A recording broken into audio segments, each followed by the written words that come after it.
In the spring of 1476, beneath the towering peaks of the Swiss Alps, a revolution in warfare was about to unfold. On the shores of Lake Neuchâtel, near the village of Granson, two worlds were destined to collide. One represented the old order, the glittering pinnacle of medieval chivalry. The other embodied something entirely new, a brotherhood of common men wielding 18-foot pikes with deadly precision. This is the story of how Swiss foot soldiers, outnumbered and dismissed as mere peasants, shattered the most feared cavalry in Europe. It was a battle that would echo through history, proving that courage, discipline, and revolutionary tactics could triumph over centuries of military tradition. The clash at Granson would not merely decide the fate of armies, but would herald the dawn of a new age in warfare itself. The year 1476 found Europe in the grip of transformation. The old feudal order was cracking under the weight of emerging nation-states, new technologies, and shifting loyalties. At the heart of this upheaval stood one of the most ambitious and ruthless rulers of his age, Charles the Bold, Duke of Burgundy. His duchy stretched like a golden corridor from the North Sea to the Mediterranean, encompassing some of the wealthiest cities in Europe: Bruges, Ghent, Antwerp. These were the beating hearts of commerce and craftsmanship that filled Charles's coffers with endless streams of gold. But wealth alone could not satisfy the Duke's burning ambition. Charles dreamed of something far grander than mere riches. He envisioned a kingdom, a crown that would elevate him from duke to king, transforming his scattered territories into a unified realm that could stand as an equal to France or the Holy Roman Empire. This vision consumed him, driving him to military campaigns that would stretch from the Low Countries to the very doorstep of Switzerland. Charles the Bold was not a man to be underestimated. Tall, imposing, with a commanding presence that could silence a room with a single glance, he possessed the kind of magnetic authority that drew men to his banner. His court was a spectacle of medieval magnificence, where the finest knights of Europe gathered to bask in his favor. Tournaments and feasts were legendary affairs, displaying a wealth that seemed to have no limits. Yet beneath this glittering exterior burned an iron will and a strategic mind that had already carved out one of the most powerful duchies in Europe. His army reflected this wealth and ambition. The Burgundian host was a marvel of medieval military might, a perfectly orchestrated machine of war that had become the terror of battlefields across Europe. At its core rode the flower of chivalry, knights encased in the finest plate armor that Italian craftsmen could forge. Their destriers, massive war horses bred for battle, thundered across fields like living battering rams. Each knight represented not just a warrior, but an entire economic system. The cost of maintaining a single heavy cavalryman could feed a village for months. Supporting this glittering cavalry were crossbowmen from the urban militias, their weapons capable of punching through all but the finest armor. Artillery trains rumbled behind the main force, bronze cannons that could reduce castle walls to rubble. Flemish pikemen, English longbowmen, and mercenaries from across Europe swelled the ranks. When Charles the Bold took the field, he commanded not just an army, but a display of power that was meant to awe enemies into submission before the first blow was struck. Yet for all his military might, Charles faced a problem that gold could not easily solve. To his east lay a confederation of mountain communities that had grown increasingly defiant of his ambitions. These were the Swiss cantons, a collection of valleys and cities that had bound themselves together in mutual defense. To most European nobles, they were little more than crude mountain folk, herders and farmers, who had forgotten their proper place in the feudal order. This dismissive attitude was a catastrophic underestimation. The Swiss had spent generations forging themselves into something unprecedented in medieval warfare. They were not knights bound by individual honor and glory. They were not mercenaries fighting for coin. They were citizen soldiers, men who fought for their homes, their families, and their fierce independence. Every able-bodied man trained from youth with the pike, transforming what had once been a simple farming tool into the deadliest infantry weapon of its age. The Swiss pike was a weapon that embodied their entire philosophy of war. At 18 feet in length, it was longer than a knight's lance, creating a bristling hedge of steel points that could stop the heaviest cavalry charge. But the pike's true power lay not in its individual strength, but in how the Swiss wielded it. They had perfected formations that moved as a single organism, thousands of men stepping in perfect unison, their pikes creating an impenetrable forest of death. These formations, known as squares, were revolutionary in their simplicity and devastating in their effectiveness. Unlike the loose formations of medieval infantry, Swiss squares maintained their cohesion under the most intense pressure. When cavalry charged, the outer ranks would kneel, angling their pikes toward the enemy while the rear ranks thrust over their heads. The result was a wall of steel that could gut horses and riders alike, turning the pride of chivalry into broken corpses on the battlefield. But the Swiss advantage went deeper than mere weapons and tactics. They had forged a military culture unlike anything else in Europe. Their soldiers were not professionals fighting for pay, nor feudal levies serving reluctant duty.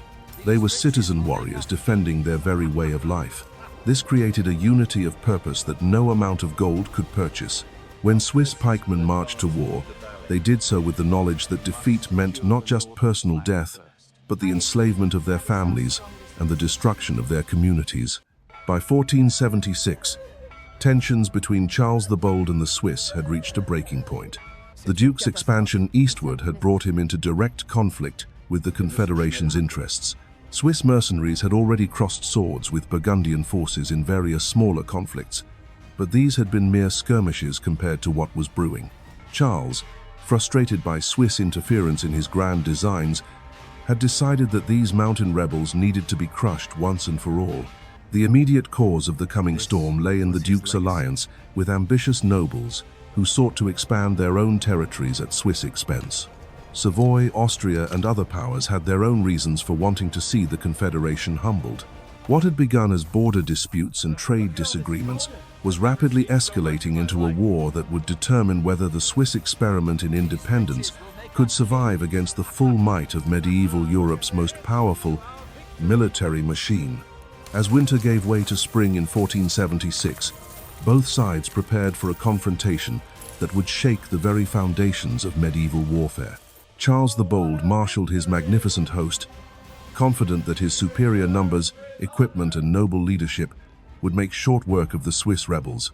His knights sharpened their lances and polished their armor, eager to demonstrate their martial superiority over mere peasants who dared to challenge the natural order. Meanwhile, in the valleys and towns of the Confederation, church bells rang out the call to arms.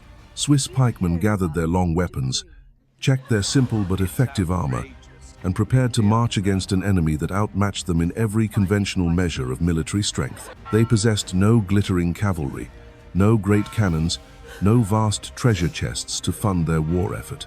What they did have was something far more dangerous, an unshakable belief in their cause and tactical innovations that would change warfare forever.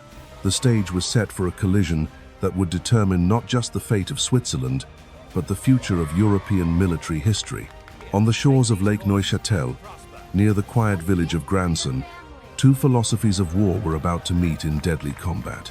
The castle of Grandson stood like a stone sentinel overlooking the shimmering waters of Lake Neuchâtel.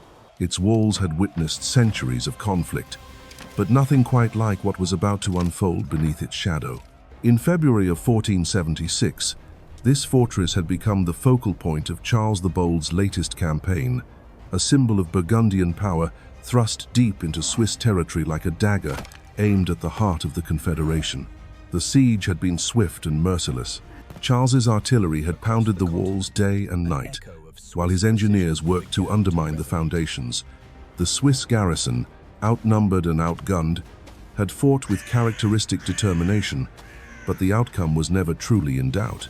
When the walls finally crumbled and Burgundian soldiers poured through the breach, they showed no quarter to the defenders. What followed was a massacre that sent shockwaves throughout the Swiss cantons. The captured garrison was hanged from the very walls they had defended so bravely, their bodies left as a grim warning to any who would dare oppose the Duke's will.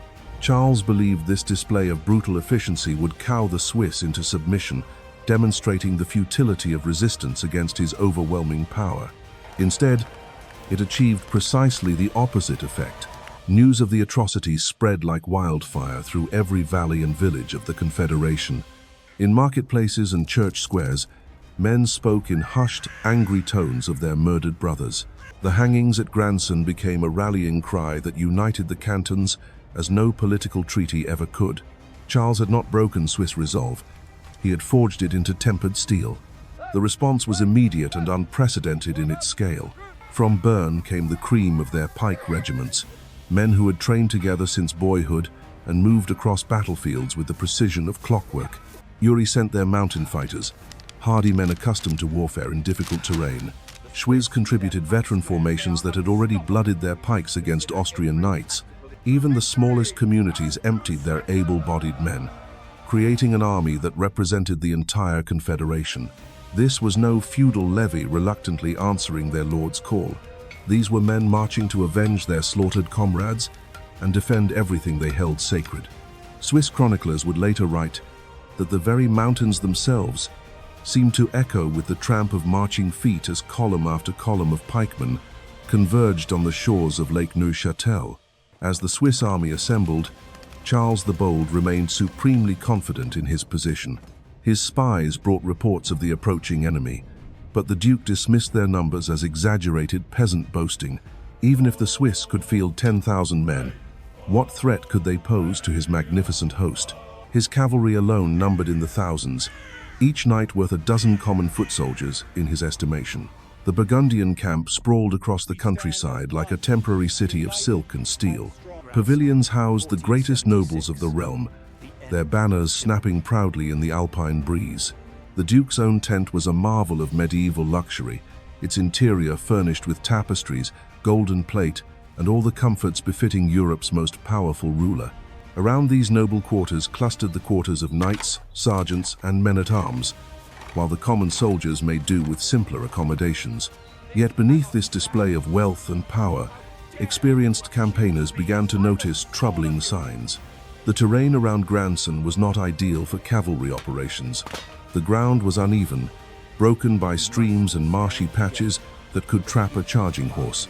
Worse still, the approaching Swiss had chosen their moment well. The early spring thaw had left the earth soft and treacherous, conditions that would favor disciplined infantry over heavy cavalry. Some of Charles's more seasoned commanders voiced these concerns, but the Duke brushed aside their warnings with characteristic arrogance. He had not conquered half of Europe by listening to the fears of overcautious subordinates. His cavalry had broken enemy lines from the Low Countries to the borders of France. What could a rabble of Swiss farmers possibly do that seasoned French knights could not? This overconfidence would prove to be Charles's fatal flaw. While he feasted in his luxurious pavilion, planning the deployment of his forces with the casual certainty of a man who had never known defeat, the Swiss were approaching with grim purpose. They moved not as separate contingents from different cantons, but as a unified force bound together by shared grief and burning determination for vengeance. The night before the battle, Swiss campfires dotted the hillsides, overlooking the Burgundian position. Unlike their enemies, the Confederation's soldiers required no elaborate pavilions or rich furnishings. They slept on the hard ground with their pikes beside them, weapons that had become extensions of their own bodies through years of relentless training. Some sharpened their points one final time, while others offered quiet prayers for the souls of their murdered comrades. Among the Swiss ranks moved their leaders, men who had earned their positions not through noble birth but through proven courage and tactical skill. These were not knights seeking individual glory, but commanders who understood that their strength lay in unity and discipline. They spoke to their men not of honor and chivalry, but of homes to protect and wrongs to avenge. As dawn approached on March 2nd, 1476, both armies prepared for battle with vastly different expectations. The Burgundians anticipated another routine victory, perhaps slightly more difficult than usual given Swiss stubbornness, but ultimately another demonstration of noble superiority over common rebels. Their knights donned their finest armor, adjusted their colorful plumes, and prepared to charge across the field with the confidence born of countless previous triumphs. The Swiss made their preparations with altogether different emotions. They formed their squares in the pre-dawn darkness, each man taking his assigned position with practiced ease. There was little talk among the ranks, only the quiet efficiency of soldiers who knew their business. When the sun finally crested the alpine peaks, it would illuminate a battlefield where the old world and the new were about to collide with earth-shaking force. The morning mist clung to the waters of Lake Neuchâtel like ghostly fingers, reluctant to surrender to the growing light. Across the marshy ground near Grandson, two armies stirred in the grey dawn, their movements creating a symphony of clinking mail, creaking leather, and whispered commands. The air carried the scent of damp earth and the smoke of dying campfires. But beneath these familiar odors lurked something else, the metallic tang of approaching violence. Charles the Bold emerged from his magnificent pavilion as the first rays of sunlight pierced the alpine peaks.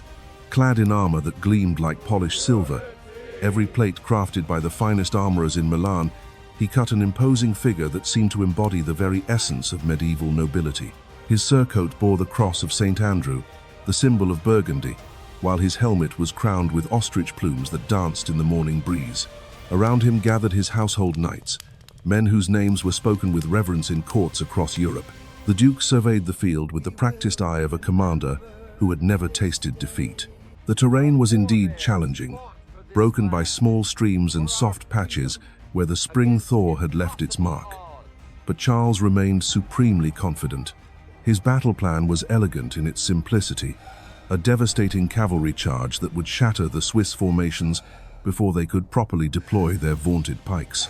He had seen this tactic succeed countless times before, noble horsemen smashing through lines of common infantry like a thunderbolt splitting the sky. Meanwhile, across the field, the Swiss army was already in motion. Unlike their Burgundian opponents, they required no elaborate ceremonies or lengthy preparations. These men had been drilling together for years, their movements choreographed through endless practice until they could form their battle squares in complete darkness. The sound of their assembly was like the breathing of some great beast, 18,000 men moving with a unity that defied the chaos of war. At the heart of the Swiss formation stood the men of Bern, their pikes rising like a forest of steel points. These were the elite of the Confederation, soldiers whose reputation had been forged in battles against Austrian knights and German mercenaries. Their square bristled with 18-foot weapons, each pike carefully maintained and sharpened to a razor edge. Behind them marched the men of the other cantons, Uri, Schweiz, Unterwalden, each contingent adding its strength to the growing mass of disciplined infantry. The Swiss commanders moved among their men with quiet confidence, offering final words of encouragement and checking formations one last time. These were not the flowery speeches of chivalric romance, but the practical words of soldiers who understood the brutal mathematics of warfare. They reminded their pikemen to maintain their spacing, to trust in their neighbors, and to remember that their strength lay not in individual heroics, but in collective discipline. As the sun climbed higher, burning away the morning mist, the true scope of the approaching battle became clear. The Burgundian host spread across the field in magnificent array, their banners creating a riot of color against the green landscape. Knights sat astride their destriers like living statues, their lances forming a steel-tipped hedge that seemed to stretch to the horizon. Behind them rode the flower of European nobility, men whose ancestors had charged at Crécy and Poitiers, who had carved kingdoms from the chaos of the post-Roman world. Supporting this glittering cavalry were formations of crossbowmen, their weapons capable of punching through mail at 200 paces, artillery pieces, bronze cannons that had reduced castle walls to rubble, were wheeled into position to support the coming assault. The sheer wealth represented by this army was staggering, each knight's equipment worth more than most men would see in a lifetime. Yet for all their magnificence, the Burgundians faced an enemy unlike any they had previously encountered. The Swiss were not feudal levies reluctantly serving their lord's ambition, nor were they mercenaries fighting for coin. These were citizen soldiers defending their very way of life, men who had transformed warfare itself through innovation and absolute dedication to their craft. The pike squares that now dominated the battlefield were a revolutionary departure from traditional medieval tactics. Where knights fought as individuals, seeking personal glory and honor, the Swiss fought as a collective organism. Each man was trained to trust his neighbors absolutely, knowing that his survival depended not on his own sword arm but on the integrity of the formation. This philosophy created a unity of purpose that no amount of noble breeding could match. Charles the Bold, mounted on his magnificent warhorse, raised his baton to signal the advance. Across the field, trumpets sounded the charge, their brazen notes echoing off the surrounding hills. The ground began to tremble as hundreds of heavy horses started forward, their riders couching their lances and preparing to deliver the devastating impact that had broken enemy lines for centuries. The Burgundian charge was a sight to inspire terror in any conventional enemy. Knights spurred their destriers to a thundering gallop, their lances leveled like the spears of avenging angels. Clods of earth flew from beneath iron-shod hooves as the cavalry gained momentum, building to an unstoppable crescendo of violence. The very air seemed to vibrate with the power of their approach, a storm of steel and fury bearing down upon the waiting Swiss. But the men of the Confederation did not break. They did not flee in terror, as Charles had expected. Instead, the front ranks of the pike squares knelt in perfect unison, angling their 18-foot weapons toward the approaching cavalry, while the rear ranks thrust their pikes forward over their comrades' heads. The result was a bristling hedge of steel points that transformed the Swiss formations into something resembling enormous porcupines, deadly to approach from any angle. The collision, when it came, was unlike anything the medieval world had ever witnessed. Burgundian knights, their LD, would be another routine breaking of peasant infantry's, aimed at what they assume. Horses screamed as steel punched through there, instead found themselves impaled upon a forest of pike points, chests, throwing their riders into the churning mass of bodies and weapons. The carefully orchestrated charge dissolved into chaos as the front ranks of cavalry were literally shredded by the Swiss pikes. Those knights who survived the initial impact found themselves trapped against the unyielding wall of steel, unable to retreat through the press of their own comrades, still pushing forward from behind. The Swiss, meanwhile, maintained their disciplined formations, rotating fresh men to the front as needed while their pikes continued their deadly work. What had begun as a glorious cavalry charge was rapidly transforming into a massacre. Charles the Bold watched in growing horror as his magnificent cavalry was systematically destroyed by common foot soldiers. Knights who had seemed invincible in their gleaming armor were being pulled from their horses and finished with brutal efficiency. The pride of Burgundian chivalry, men whose lineages stretched back to Charlemagne, were dying in the mud like common criminals. The Duke's tactical genius, such as it was, had been predicated on the assumption that his enemies would behave like conventional medieval infantry. He had planned for a quick victory followed by the usual pursuit and plunder.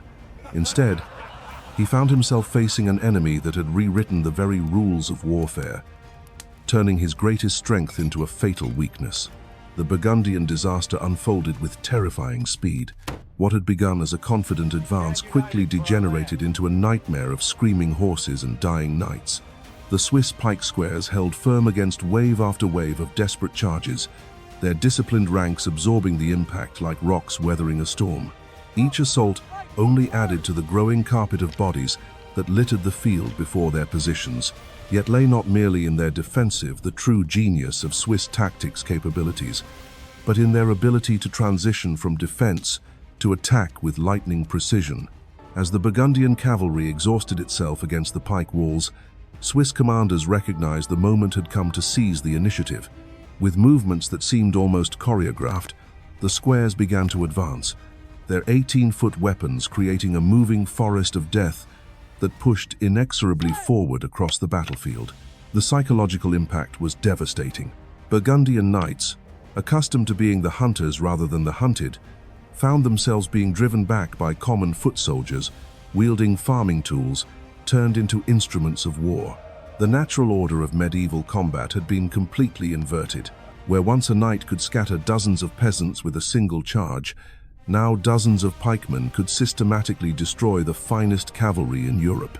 Charles the Bold, watching his carefully laid plans crumble before his eyes, desperately sought to salvage victory from the growing catastrophe. He ordered his crossbowmen forward, hoping their bolts might thin the Swiss ranks enough for his remaining cavalry to break through. But even this tactical adjustment proved futile against an enemy that had anticipated every conventional response. The Swiss squares simply adjusted their formations, presenting their shields while maintaining the lethal hedge of pike points that had already proven so effective. The Duke's artillery, those bronze cannons that had reduced castle walls to rubble, proved equally useless in the fluid chaos of battle. The Swiss moved too quickly and unpredictably for effective targeting, while their own formations were too dense and disciplined to be scattered by the psychological impact of gunpowder. What had been instruments of siege warfare became expensive ornaments in a conflict that demanded mobility and precision.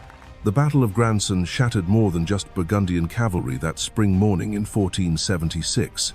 It broke the very foundations upon which medieval warfare had stood for centuries. Charles the Bold's magnificent host, the pride of European chivalry, lay scattered across the marshy fields like broken toys discarded by an angry child. The Swiss pikemen, those dismissed mountain peasants, had proven that discipline and innovation could triumph over noble blood and ancient tradition. Their victory echoed far beyond the shores of Lake Neuchâtel, heralding the dawn of an age where common men with uncommon courage would reshape the destiny of nations. The age of the knight was ending. The age of the citizen soldier had begun,